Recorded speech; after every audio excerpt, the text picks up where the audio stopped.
Pues buenas tardes. Seguimos con nuestro recorrido, mirando cómo la opresión y la retribución son dos motores de la historia bíblica, y hoy vamos a tener que ver la página paradigmática del concepto de opresión. En el capítulo 26 del libro del Deuteronomio, no es la página que veremos hoy, el autor del Deuteronomio recuerda esta historia fundacional de la salida de Egipto y la recuerda unida al ritual de las primicias. Cuando entres en la tierra que el Señor tu Dios va a darte en heredad, cuando tomes posesión de ella y la habites, tomarás primicias de todos los frutos que coseches de la tierra que va a darte tu Dios. Los meterás en una cesta, irás al lugar que el Señor tu Dios haya elegido para morada de su nombre, te presentarás al sacerdote que esté en funciones por aquellos días y le dirás: hoy confieso ante el Señor mi Dios que he entrado en la tierra que el Señor juró a nuestros padres que nos daría a nosotros. El sacerdote agarrará de tu mano la cesta, la pondrá ante el altar del Señor tu Dios y tú recitarás ante el Señor tu Dios. Mi padre era un arameo errante. Bajó a Egipto y residió allí con unos pocos hombres. Allí se hizo un pueblo grande, fuerte y numeroso. Los egipcios nos maltrataron y nos humillaron y nos impusieron dura esclavitud. Gritamos al Señor, Dios de nuestros padres, y el Señor escuchó nuestra voz, vio nuestra miseria, nuestros trabajos y nuestra opresión. El Señor nos sacó de Egipto con mano fuerte, con brazo extendido, con terribles portentos, con signos y prodigios, y nos trajo a este lugar y nos dio esta tierra, una tierra que emana leche y miel. Por eso traigo aquí las primicias de los frutos del suelo que me diste, Señor. Y lo depositarás ante el Señor tu Dios. Te postrarás ante el Señor tu Dios y harás fiesta con el levita y el inmigrante que vive en vecindad por todos los bienes que el Señor tu Dios te haya dado a ti y a tu casa. El ritual de las primicias de Deuteronomio 26 nos sirve como introducción a lo que yo quería presentar en la clase de hoy, que es la memoria que el pueblo tiene de la situación de opresión que vivieron en Egipto y de la intervención que Dios realiza sobre esa opresión. Lo interesante en el capítulo 26 del Deuteronomio es que este recuerdo se utiliza para iluminar una segunda experiencia, que es la experiencia de la cosecha. De hecho, podríamos dividir el relato de una forma bastante sencilla. Esto recomiendo siempre que tengamos tizas suficientes. Recomiendo siempre que nos habituemos a dividir los relatos, especialmente el Antiguo Testamento, porque no es que las hay de todos los colores y menos blanca. El texto es Deuteronomio 26. Y el texto es un ritual de primicias. ¿Quién lo realiza? Cuando entres en la tierra que el Señor tu Dios va a darte en heredad, cuando tomes posesión de ella y la habites, tomarás primicias de todos los frutos que coseches en la tierra que va a darte el Señor tu Dios. Te presentarás al sacerdote y confesarás: el Señor mi Dios me ha hecho entrar en la tierra que el Señor juró a nuestros padres que nos daría a nosotros. Si os fijáis, los versículos del 1 al 4b, perdón, 5a, del 1 al 4, presenta el ritual de primicias. Y este ritual tiene dos actores. Tiene al israelita y tiene al sacerdote, que va a actuar como intermediario entre Dios y el israelita. La respuesta a esta acción del israelita, que entrega las ofrendas y las presenta, del versículo 4 saltaríamos al versículo 10. En el versículo 4 se llega con las primicias. En el versículo 10, voy a poner más abajo, entre el versículo 10 y el versículo 11, tenemos la conclusión del ritual de las primicias.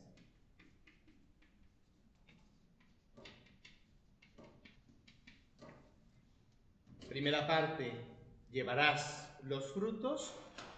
Segunda parte, los depositarás ante el Señor tu Dios. El ritual de primicias tiene dos momentos. Tiene un momento con el sacerdote y tiene un momento con el altar, que sería el momento de presentar la ofrenda. Pondrás tus primicias, versículo 10, las depositarás ante el Señor tu Dios, te postrarás ante el Señor tu Dios. 11. Y harás fiesta con el levita y el inmigrante que viva por todos los bienes que el Señor tu Dios ha dado a tu casa. Es la respuesta a los beneficios que el Señor ha entregado. Si lo leyéramos como en un esquema de señores feudales, estaríamos hablando del pago por el trabajo realizado. El diezmo, o si queréis, sería el porcentaje que al Señor le corresponde por la tierra que te ha permitido labrar. Podríamos haberlo leído así. Pero os pido que leamos con atención Deuteronomio 26 para ver si estamos hablando de un pago o estamos hablando de otro tipo de relación.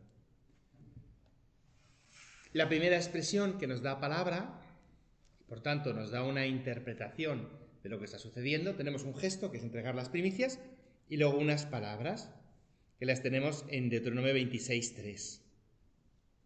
Hoy confieso ante el Señor mi Dios que he entrado en la tierra que el Señor juró a nuestros padres que nos daría a nosotros. La entrega de las primicias es, en primer lugar, una muestra de la entrega de la tierra que el Señor dio a nuestros padres. Es el cumplimiento de una promesa. Podía haberlo leído como pagamos al Señor lo que nos ha dado, o devolvemos al Señor lo que nos ha dado, pero lo presenta como una manifestación de la tierra que se posee. Primera palabra, el versículo tercero. Lo que me interesa es que en el versículo 4, después de esta palabra, se amplía el ritual. El sacerdote tomará la cesta, la pondrá ante el altar del Señor tu Dios y tú recitarás ante el Señor tu Dios. Y entre los versículos 5 y 9, los versículos 5 al 9,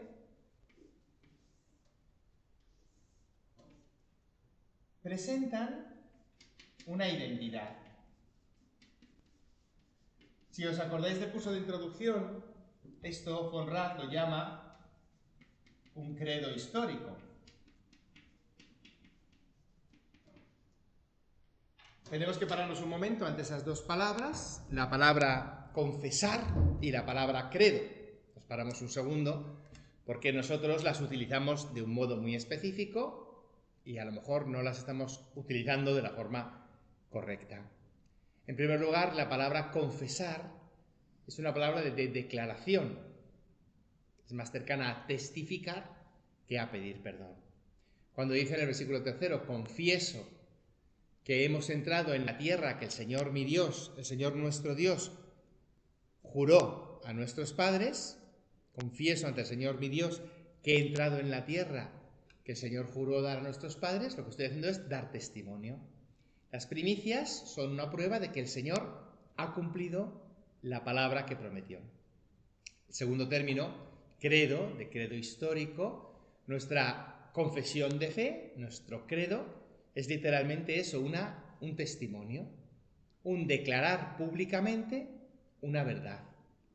Es más cercano a dar testimonio ante un juicio, de nuevo, que a un juramento de fidelidad a Dios. ¿Y en qué consiste este credo que presenta el hebreo y que por tanto de alguna forma expresa su identidad? Mi padre era un arameo errante, bajó a Egipto, residió allí con unos pocos hombres, allí se hizo un pueblo grande, fuerte y numeroso. Los egipcios nos maltrataron y nos humillaron y nos impusieron dura esclavitud. Gritamos al Señor Dios de nuestros padres y el Señor escuchó nuestra voz, vio nuestra miseria, trabajos y opresión. Y el Señor nos sacó de Egipto con mano fuerte, con brazo extendido, con terribles portentos, con signos y prodigios. Nos trajo a este lugar y nos dio esta tierra. Por eso traigo aquí las primicias. Las primicias que se presentan ante el altar son también la prueba de esa acción del Dios que nos liberó de la opresión. Es interesante a veces estructurar así los textos para que nos demos cuenta que quien está leyendo este texto vive en la experiencia del ritual, en el tiempo en el que se ofrecían primicias en el templo, y no vive en el tiempo en el que salieron de Egipto. De Egipto salieron nuestros padres que vivieron una opresión. Podríamos incluso también darnos cuenta que aunque el relato del Deuteronomio parece presentarnos a la generación hija de la generación que salió de Egipto, el hecho de que ya exista un lugar para el nombre del Señor, ya exista un santuario, nos hace suponer que quien está leyendo esto ya conoce ese lugar. Bueno, sabemos que el templo no lo va a construir hasta que no llegue Salomón, podría haber sido un sitio en Betel. En cualquiera de los dos casos, estamos hablando ya al menos, mínimamente, de una tercera o una quinta generación después de la salida de Egipto. ¿Qué ha hecho esta generación? Ha identificado la acción de las primicias con la acción liberadora de Egipto. Gerhard von Rad fue el que nos propuso en primer lugar esta identificación y nos invitó a que leyéramos detrás del texto que el autor que presenta el ritual de primicias las comprende exactamente igual que la acción de la salida de Egipto. Por eso os decía que el texto que hoy contemplaremos, la historia de la salida de Egipto, se va a convertir para el pueblo en la acción paradigmática. Incluso la terminología, opresión, siervos, liberados, el Señor escuchó nuestra voz, la terminología de Deuteronomio 26, se va a convertir en cierto modo en el arquetipo de la teología hebrea. Se va a identificar como un pueblo que vive sometido a una opresión y que es liberado de esta opresión. Para que ampliemos nuestro horizonte, no solo la teología hebrea va a tener esta perspectiva.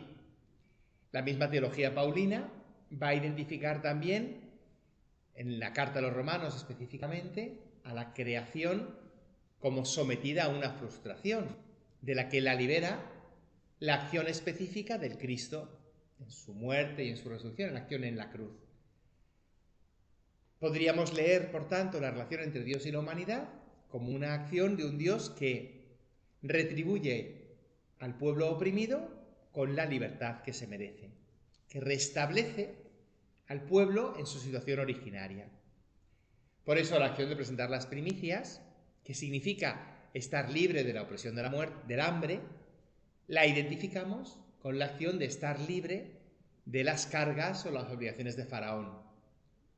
En una época distinta, reinterpretamos la acción de Dios liberadora. Pues bien, afrontemos entonces esta situación de nuestra opresión en Egipto.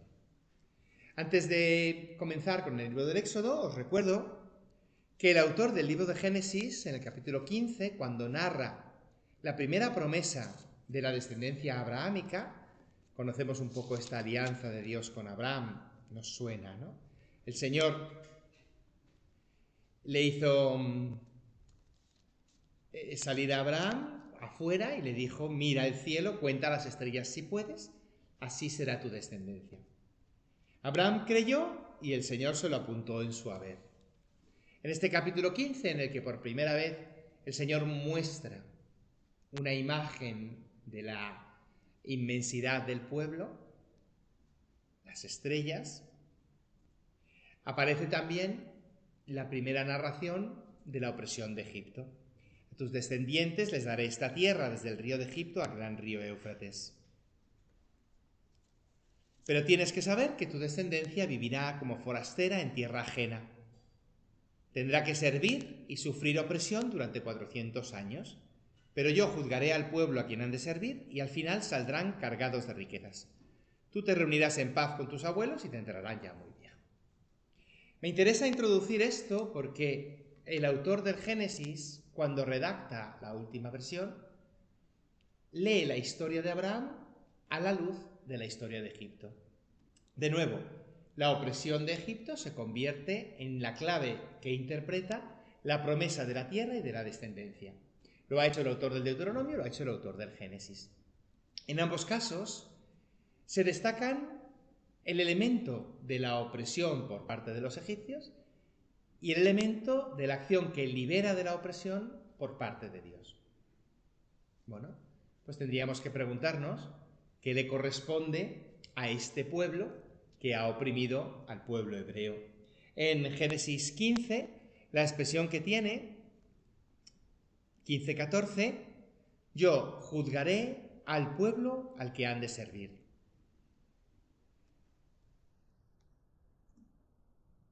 Esta forma de leer la expresión juzgar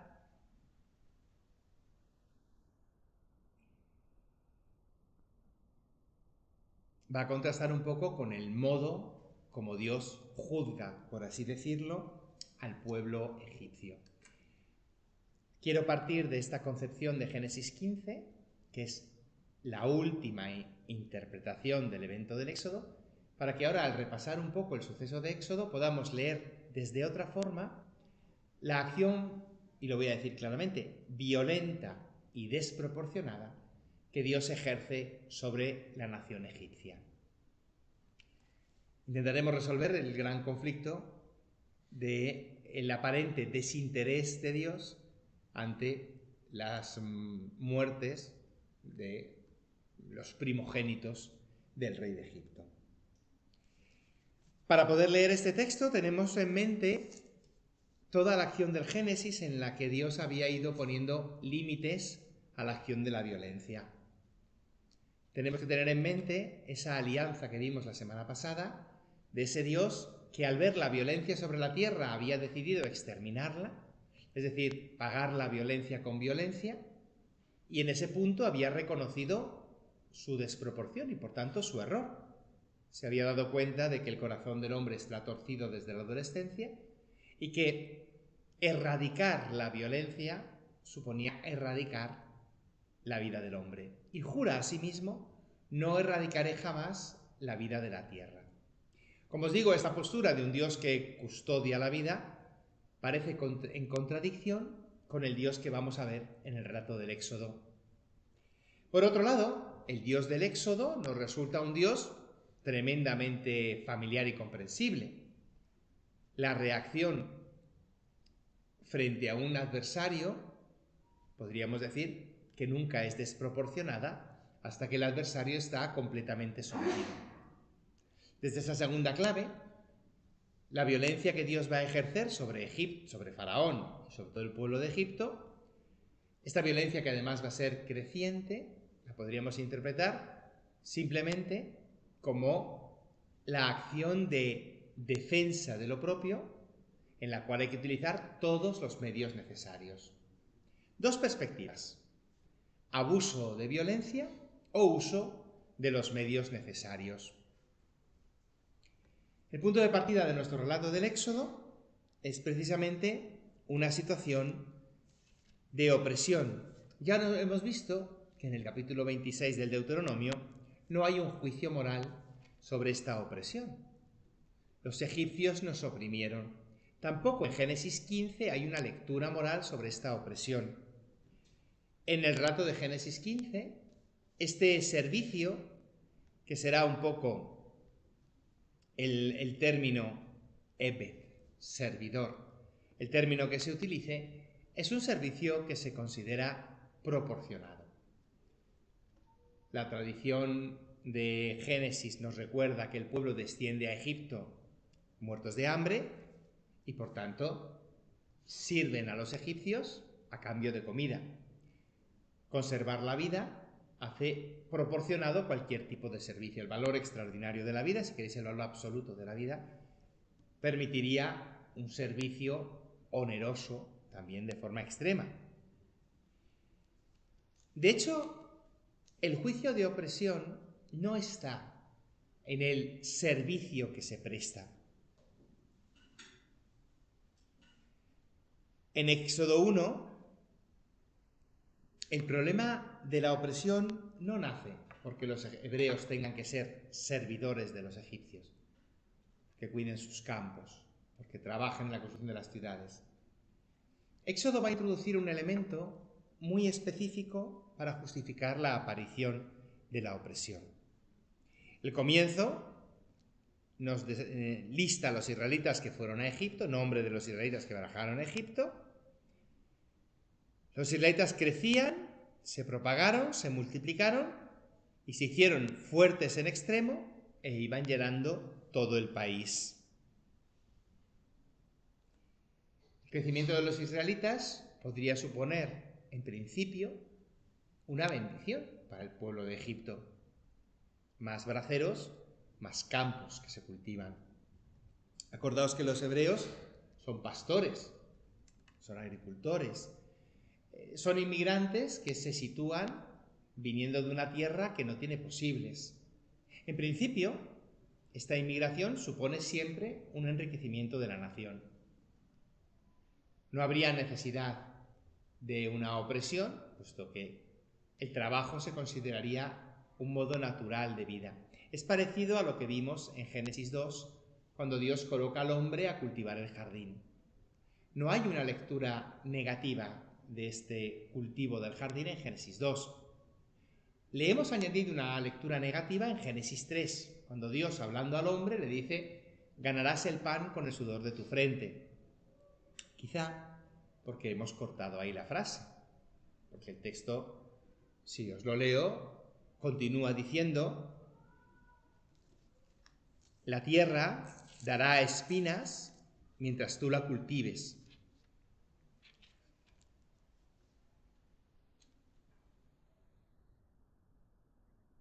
Comerás del suelo con fatiga mientras vivas.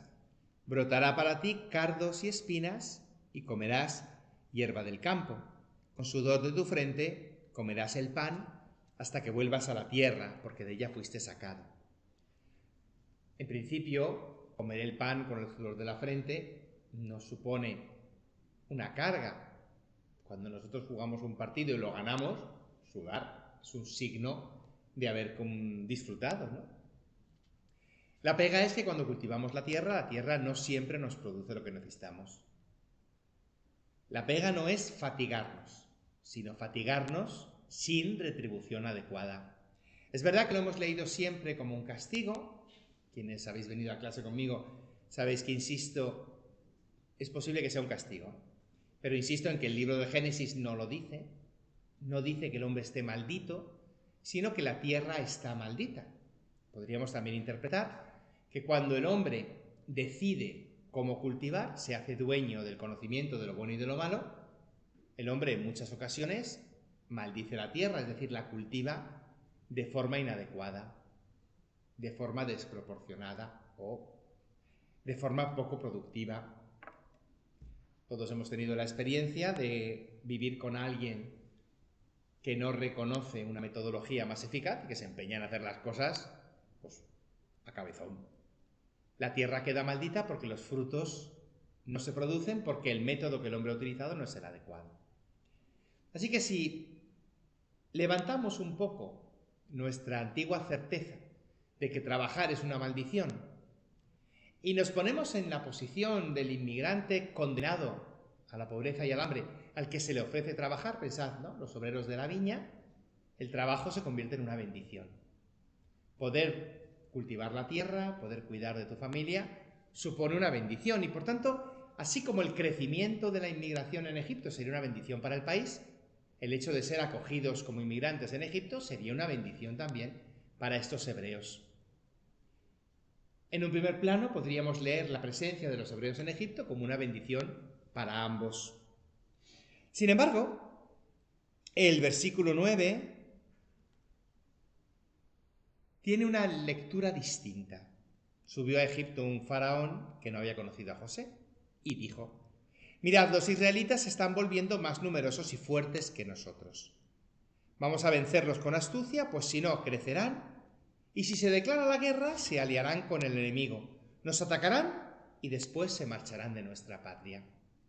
No nos hemos parado habitualmente a releer ese texto y a fijarnos que el punto de partida de la historia del Éxodo, y por tanto el punto de partida de la opresión, no es la inmigración, no es ocupar una tierra que no nos pertenece. El punto de partida es el temor de Faraón a que estos hebreos se alíen con nuestros enemigos. Por tanto, el punto de partida es la sospecha de que el hermano se convierte en no hermano. Por eso el libro del Génesis, el libro del Éxodo, nos dice que Faraón no ha conocido a José. Porque precisamente la experiencia de José es la experiencia del hermano que se hace hermano. Y además, si os acordáis, la historia de José es el hermano que se hace hermano también en circunstancias pues muy hostiles. Se hace en primer lugar hermano de los egipcios a los que sirve, de Putifar.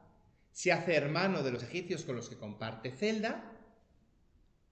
Y se hace hermano, vive una experiencia de fraternidad también, con el faraón de Egipto cuando le nombra primer ministro, cuando le nombra visir, cuando le pone al cargo de la administración del pueblo. Y se hace hermano de los egipcios. José se convierte en una bendición para Egipto, precisamente porque Egipto lo acoge como un hermano. Pero además, en otro orden de cosas, José se convierte en una bendición para sus hermanos por dos motivos. Primero, porque al haber hecho prosperar Egipto, José se va a convertir en el personaje que alimente a sus hermanos, que les nutra. De hecho, las escenas de encuentro de José con sus hermanos son escenas de banquete. José les da de comer, les cuida. Pero es que además José va a conseguir liberar a sus hermanos de la culpa del crimen. Si os acordáis, Caín había abandonado la compañía de sus padres, marcado por la culpa de haber matado a su hermano.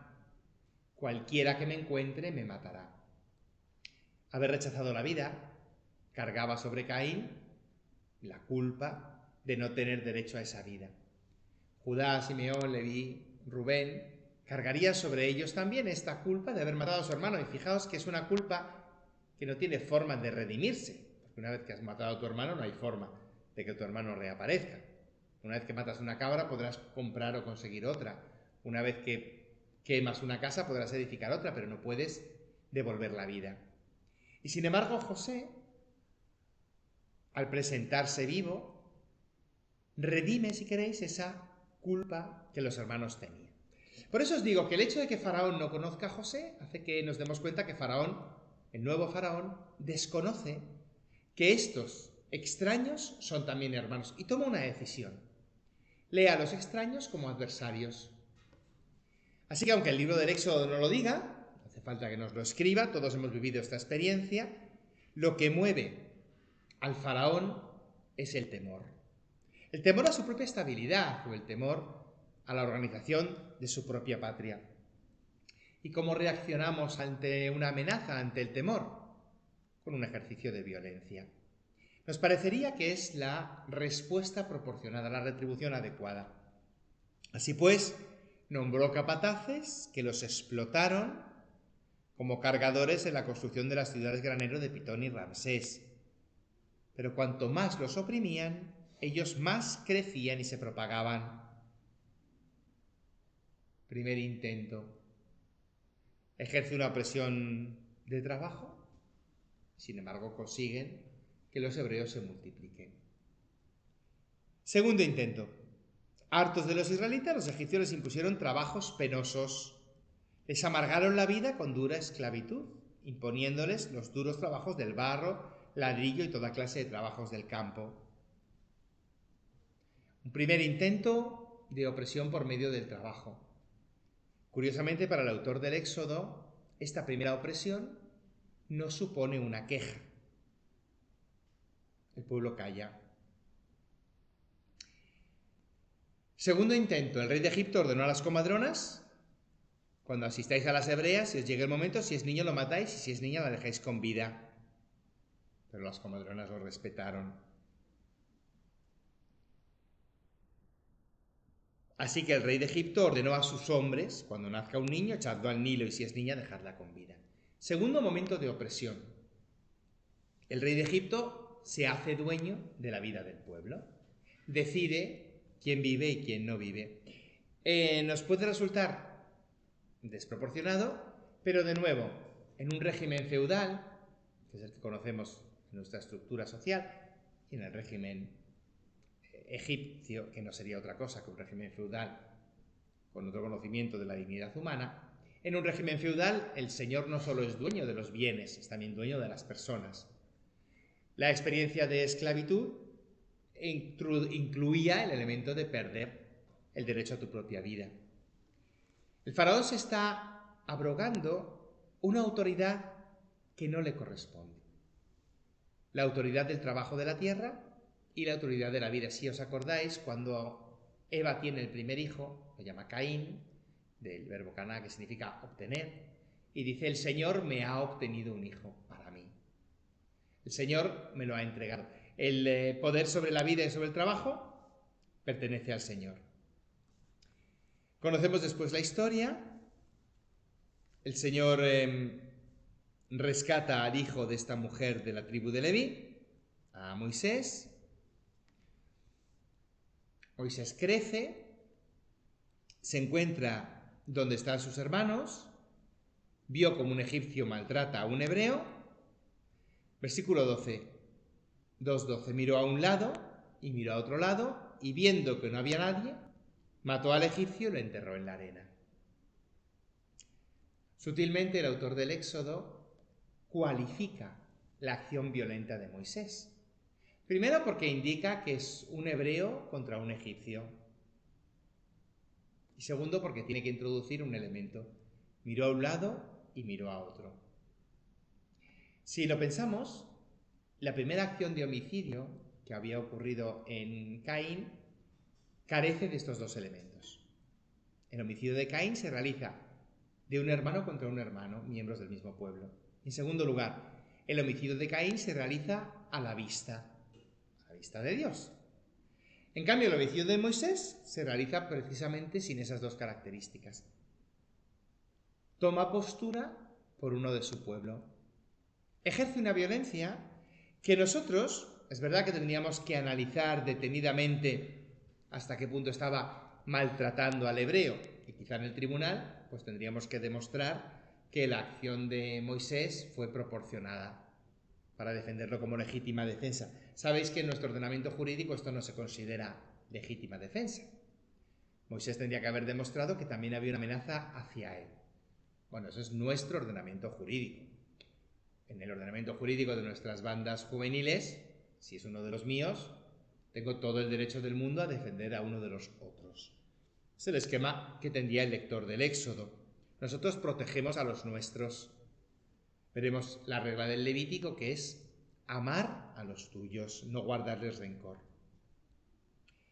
La violencia de Moisés, si os fijáis, se complica cuando al día siguiente, en una situación análoga, pero entre dos hebreos, le confrontan.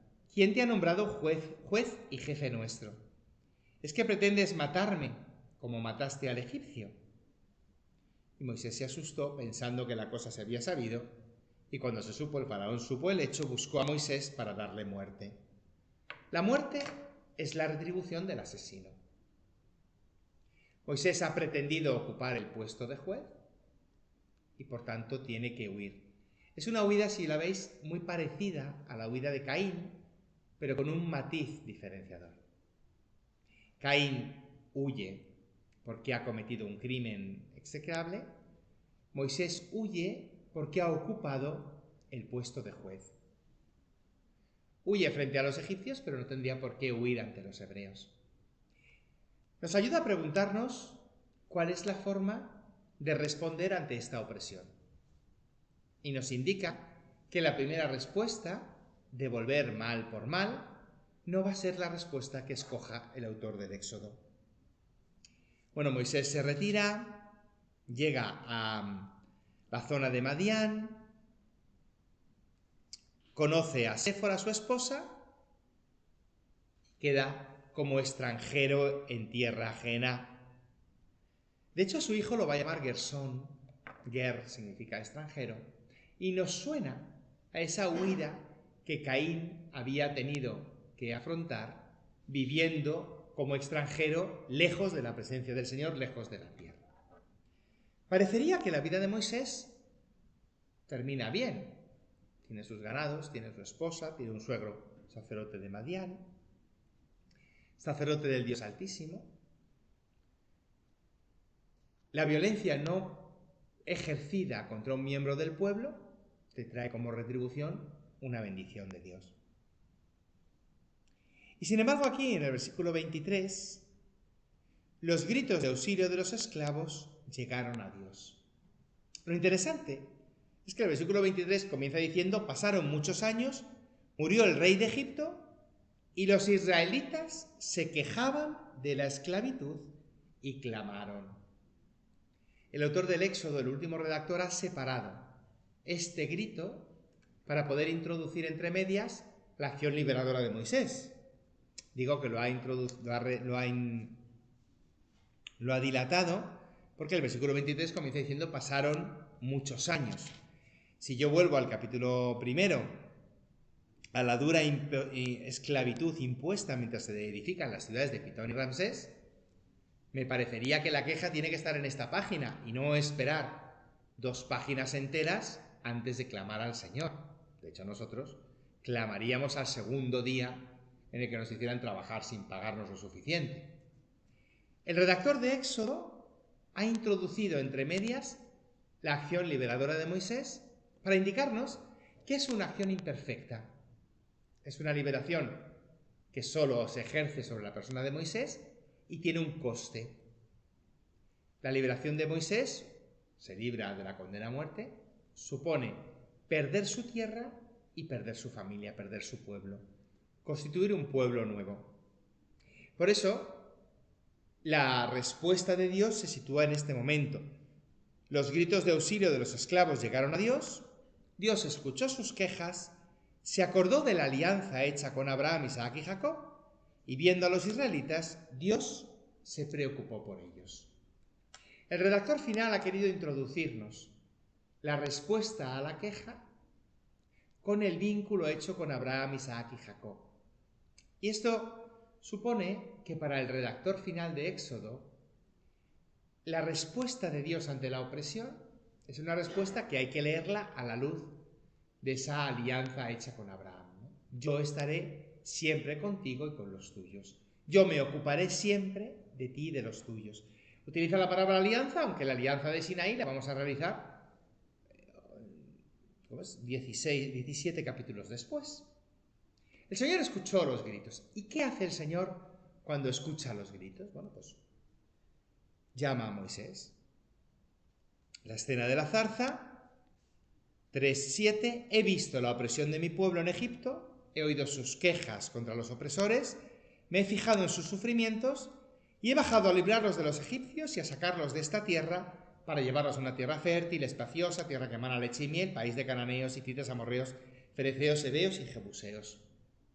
Si os fijáis, la reacción de Dios es exactamente la misma reacción que tiene Moisés cuando creció, salió de donde estaban sus hermanos, los encontró transportando cargas y vio cómo un egipto maltrataba a un hebreo, a uno de sus hermanos.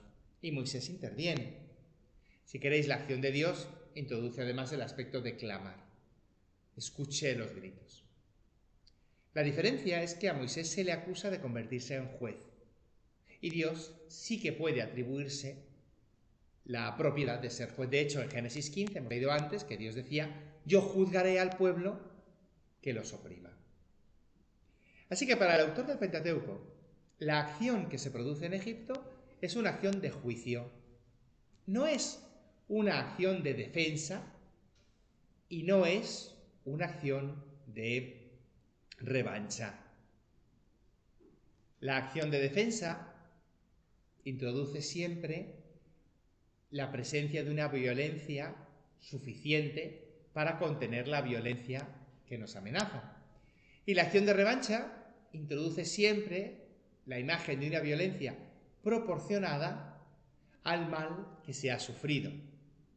Cuando digo que son dos violencias distintas es porque cuando yo me estoy defendiendo se me está ejerciendo una violencia y yo puedo ejercer una violencia igual y de signo contrario. No está legitimado que ejerza una violencia superior. No puedo ejercer un mal si no me lo han ejercido a mí todavía. Yo no puedo devolver un puñetazo ante un insulto. Es desproporcionado. En la acción de defensa.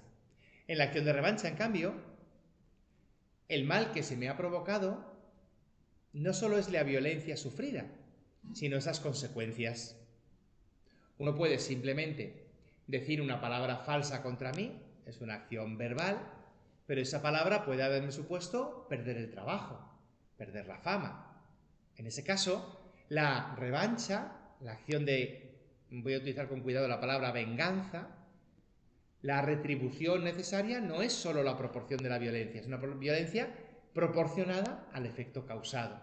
En ese caso, encarcelar a una persona por una palabra resultaría proporcionado.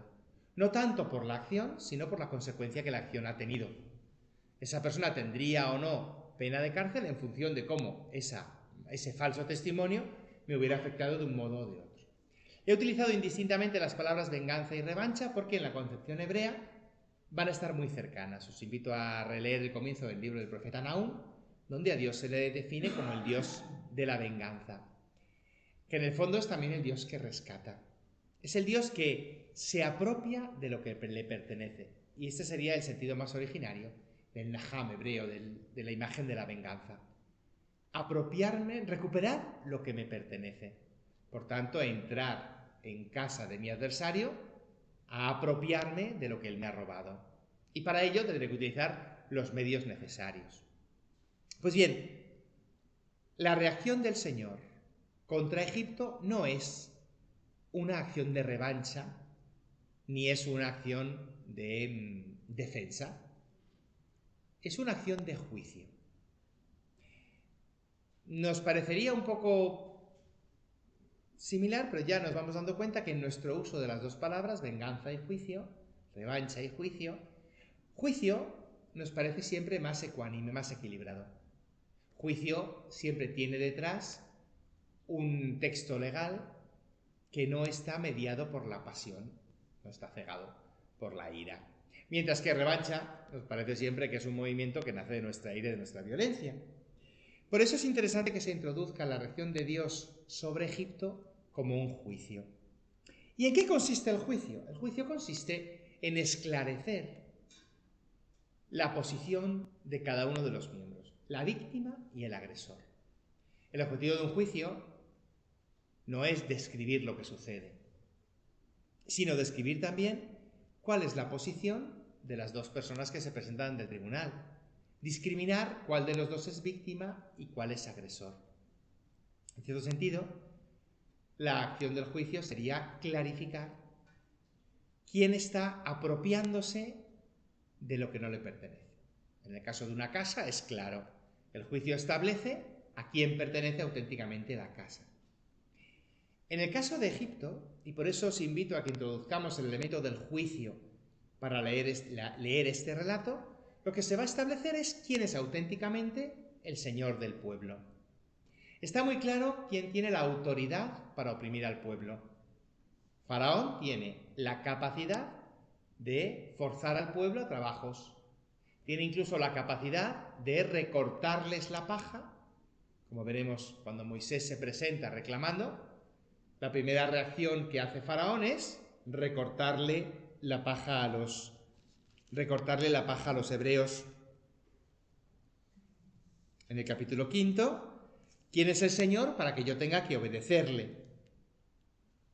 Y el rey de Egipto les dijo, son muy numerosos. Y aquel mismo día Faraón dio órdenes a los inspectores y capataces, no volváis a proveer de paja para fabricar adobes como hacíais antes, pero el cupo de adobes que hacían antes se lo exigiréis sin disminuir nada. Son holgazanes y por eso andan quejándose. El pueblo hebreo reaccionó de forma hostil, lógicamente, contra Moisés contra Moisés y Aarón. Faraón tiene esta capacidad de ejercer una presión, pero el juicio sobre Faraón no es sobre si tiene esa capacidad o si la capacidad es justa o proporcionada. No es una acción de Dios de pagar a Faraón con la moneda que está pagando.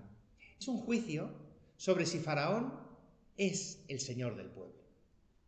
Y por tanto, si esta acción que puede realizar, la realiza legítimamente. Por ese motivo, el narrador de Éxodo ha reinterpretado un relato antiguo que hablaba de un conflicto entre dos grandes poderes y, por tanto, que presentaba la violencia dentro del esquema de la defensa y la revancha. Entonces, Faraón actúa de un modo y Dios reacciona contra él de una forma creciente. Faraón se empecina y Dios le devuelve una plaga aún mayor, ¿no? Faraón se enfrenta y Dios sube la apuesta. Es el esquema de la venganza, de la revancha. Sin embargo, el redactor de Éxodo ha tomado esta historia de dos poderes en conflicto y ha querido recolocarla bajo la clave del juicio. El objetivo es dejar claro quién es Señor de la vida, quién es el auténtico Señor de la tierra de Egipto. Y para ello va a transformar la oposición de Faraón en una especie de proceso educativo. El redactor de Éxodo va a cambiar la imagen de Faraón como adversario de Dios, que si os fijáis está en el fondo del relato. Por ejemplo, cuando Moisés transforma las aguas del Nilo en sangre, en el capítulo 7, dile a Aarón, dice el Señor, agarra tu bastón, extiende la mano sobre las aguas, ríos, canales y estanques, y el agua se convertirá en sangre. Versículo 22. Los magos de Egipto hicieron lo mismo con sus encantamientos, de modo que el faraón se empeñó en no hacer caso como lo había anunciado el Señor. Las primeras plagas terminan en empate. Entonces, en un esquema de revancha, el Señor en la siguiente plaga aumenta la intensidad. Ejerce una mayor violencia para dejar claro quién de los dos vence.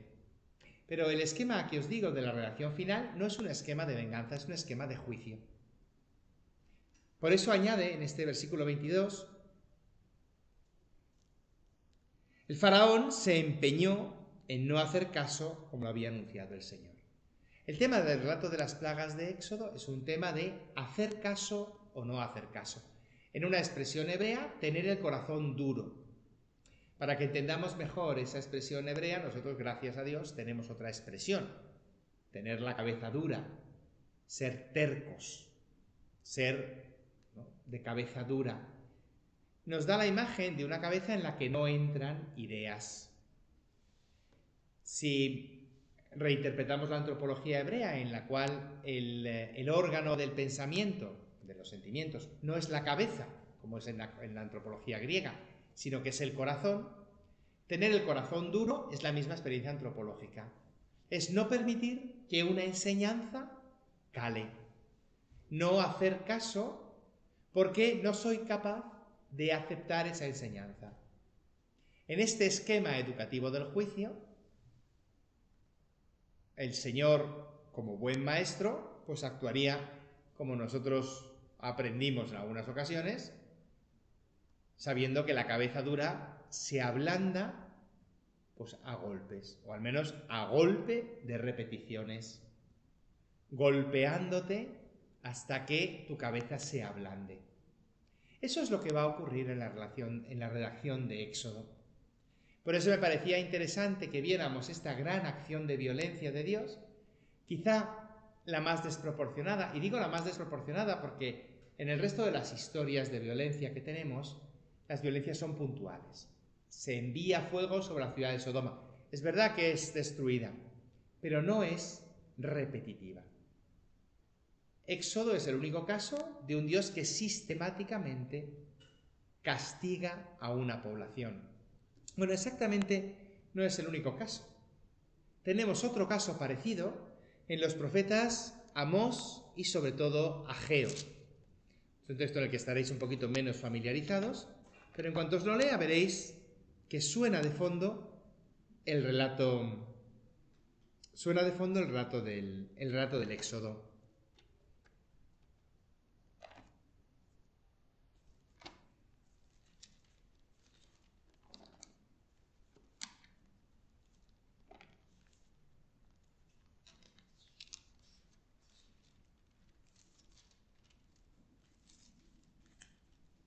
En el primer capítulo del profeta Ageo.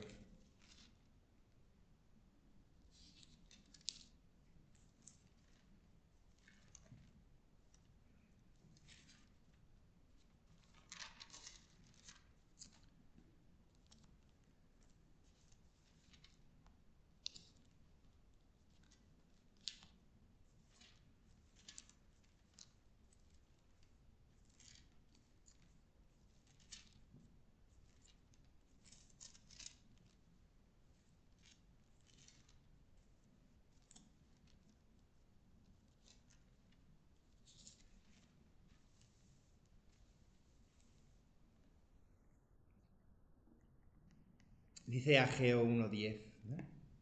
El cielo rehúsa el rocío, la tierra rehúsa cosecha. Porque he reclutado una sequía contra tierra, montes, trigo, vino y aceite, hombres y ganados, labores vuestras. He mandado una plaga de sequía. Sembráis mucho y no cosecháis, coméis sin saciaros, bebéis, sin embriagaros, os vestís, sin abrigaros.